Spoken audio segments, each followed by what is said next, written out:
वफाकी वजीर दाखिला मोहसिन नकवी ने पाकिस्तान रेलवेज हेडक्वार्टर का दौरा किया और वजीर रेलवे हनीफ अब्बासी को सदारत में होने वाले खुसूसी इजलास में शिरकत की।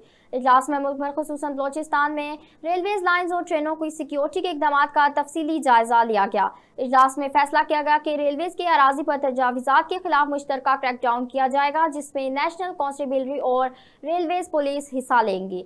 FCB इंसदादी तजावीज़ात ऑपरेशन में रेलवेज पुलिस के साथ मुकम्मल ताउन करेगी। वजीर दाखिला मोहसिन नकवी ने कहा कि इस्लामाबाद और रावलपिंडी के दरमियान ट्रेनें चलाने का फैसला किया गया है। रेलवे ट्रैक्स और ट्रेनों के फूल प्रूफ सिक्योरिटी यकीनी बनाने के लिए हर मुमकिन इकदाम उठाए जाएंगे। उन्होंने मुसाफिरों की हिफाजत को अवलीन तरजीह करार दिया। उन्होंने रेलवेज की कारकर्दगी बेहतर बनाने के लिए हनीफ अब्बासी के दौर में किए गए मुनफरिद इकदाम को भी सराहा।